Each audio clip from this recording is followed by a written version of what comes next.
You are reading these words because you recognize the most brutal truth about your existence. You have become an emotional beggar, not a beggar for coins on street corners, but something infinitely more pathetic, a beggar for glances, for replies, for acknowledgement. You extend a pleading hand in every interaction, hoping someone will deposit a crumb of attention into your starving soul. But here's what you will discover in the coming moments. There is an exact science to transforming this humiliation into silent magnetism, a methodology that not only reverses your position in the social hierarchy, but makes those who ignore you today come begging for a fraction of what you were freely squandering. The confession that tears at your soul is this: you were never ignored by chance. You were ignored because you cultivated all the traits of someone disposable. Your double texts, your eager looks, your desperate availability. Every gesture shouts to the world that you possess nothing valuable enough to be preserved. You have trained the people around you to treat you like human furniture. Observe this relentless law that governs all power dynamics. Only the expendable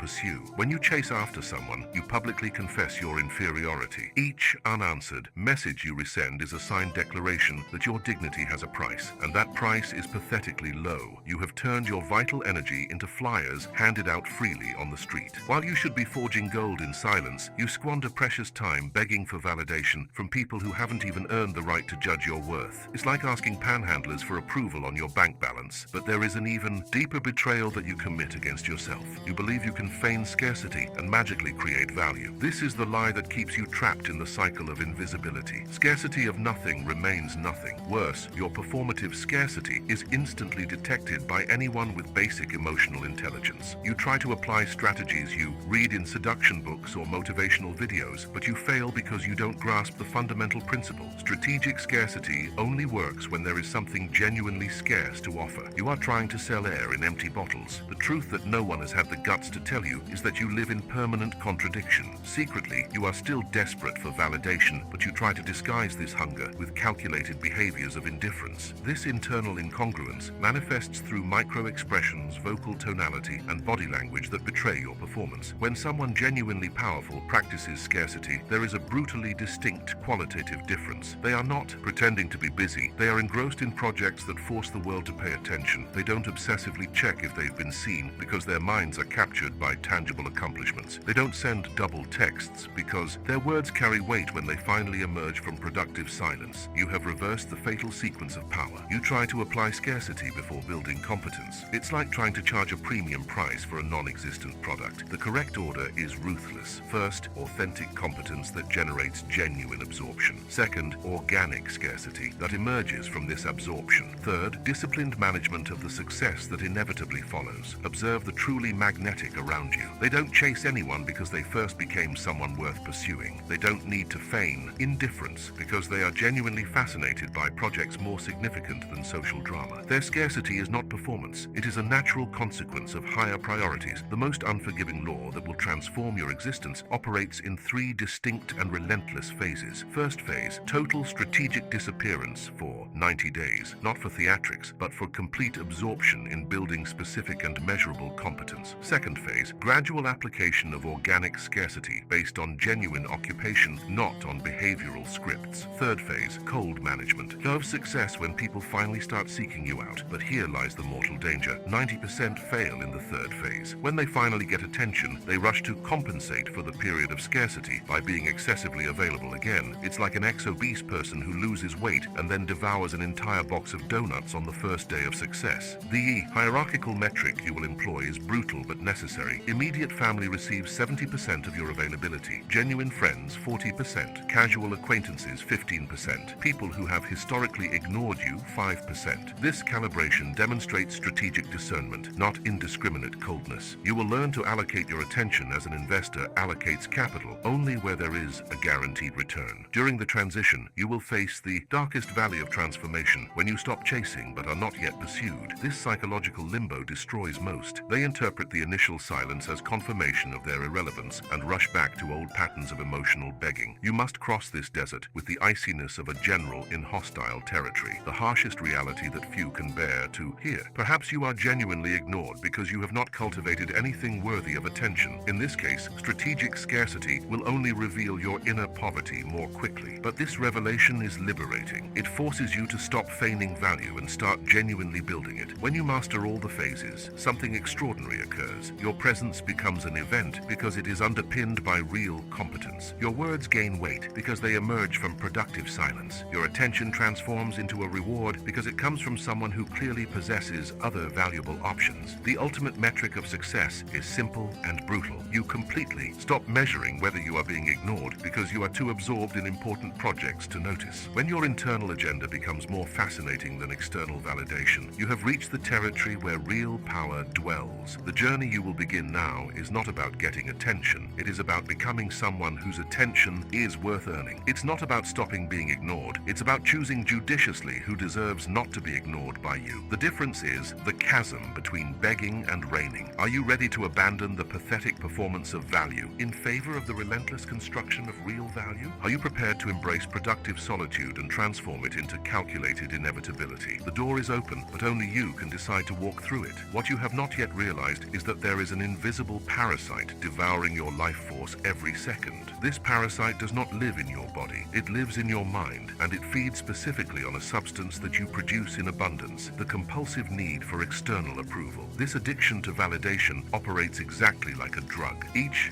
reply, each glance of recognition releases a small dose of dopamine into your brain. But like any drug, tolerance increases progressively. What once sufficed with a simple "good morning" in return now demands lengthy conversations. What once was satisfied with a response emoji now requires paragraphs of dedicated attention. You have become a functioning addict to others' approval, but unlike other addictions, this one is socially accepted and even encouraged. Nobody organizes an intervention for someone who checks their phone 200 times a day in search of validation. Nobody considers it pathological when you rephrase the same message 7 times before sending it, obsessively calculating which version will generate the most engagement. The architecture of this psychological prison is ingenious in its cruelty. You have developed an internal system of self-assessment that depends entirely on external data. Your self-esteem fluctuates like stocks on the stock market. It rises when you receive attention, plummets when you are ignored. You have outsourced your self-worth to people who do not even know your full story. Observe how this mechanism perverts your perception of reality. When someone takes a long time to respond, you do not consider the 1,000 rational possibilities. Perhaps they are busy, perhaps they have not seen it, perhaps they are dealing with personal issues. No, your validation-addicted mind immediately concludes, they hate me, I said something wrong, I am irrelevant. This cognitive distortion creates a devastating vicious cycle. The more you interpret neutrality as rejection, the more desperate you become for positive signs. The more desperate you become, the more low-value behaviors you exhibit. The more low-value behaviors you exhibit, the more genuinely you become, ignored or avoided. And so your initial paranoia becomes a self-fulfilling prophecy. The problem deepens when you try to solve this situation with more of the same poison. Do you feel like you are being ignored? You send more messages. Do you perceive coldness in the responses? You intensify the praise and availability. It's like trying to put out a fire with gasoline. Each attempted solution amplifies the original problem. You've cultivated a peculiar form of selective blindness. You can instantly detect any hint of disinterest or rejection, yet you're utterly incapable of recognizing when you're being bothersome, clingy, or intrusive. Your antenna for picking up on disapproval is hypersensitive, but your capacity for critical self-reflection is stunted. This perceptual asymmetry reveals something profound about your psychology. You obsessively monitor the reactions of others. Because you've ceased to monitor your own actions, you're so focused on being accepted that you've completely lost sight of whether you're being acceptable. It's like driving while only looking in the rearview mirror. Inevitably, you'll crash. The cruelest manifestation of this dynamic is how it taints even your legitimate accomplishments. When you finally receive genuine attention or recognition, you can't simply relish it. Your addicted mind immediately starts calculating, how long will this last? What do I need to do to maintain it? How can I ensure it happens again? You transform moments of success into strategic planning sessions to achieve further success. This chronic scarcity mindset creates a particularly perverse, self-fulfilling prophecy. Because you believe that attention is rare and hard-won, you behave in a scarce and grasping manner, not in a strategic way, but in a needy one. You ration your own moments of naturalness, turning every interaction into a calculated performance. What you fail to grasp is that this performance is detectable from miles away. People with well-developed emotional intelligence can sense your craving for validation through micro-expressions, vocal tonality, and word choices. You think you're being subtle, but you're broadcasting your neediness like a radio signal on high frequency. There's a straightforward test to diagnose the depth of this affliction. Can you be genuinely happy about achievements that no one else knows about? Can you feel proud of progress that you can't share on social media? Can you enjoy experiences without photographing them or narrating them to others? If the answer is no, you've completely lost touch with authentic internal contentment. The tragedy is that this compulsive need for external validation not only fails to fill the void you feel, it actively amplifies it. Each time you seek outside approval to feel good about yourself, you send a clear message to your subconscious: I am not enough on my own. I require others to complete me. This message, repeated thousands of times, erodes your self-assurance from the inside out. You've created a perverse internal economy where your currency of value is controlled by external central banks, other people. Imagine if your salary depended entirely on the whims of random strangers. Imagine if your bank account was automatically debited every time someone didn't smile back when you greeted them. That's precisely how you've structured your emotional economy. The most bitter irony is that needy behavior repels precisely what you most desire: genuine attention and authentic respect. People naturally shy away from those who need them too much. It's an instinct for self-preservation. No one wants to become responsible for another adult's emotional stability. When you demonstrate that your happiness hinges on the validation of others, you automatically become a potential burden.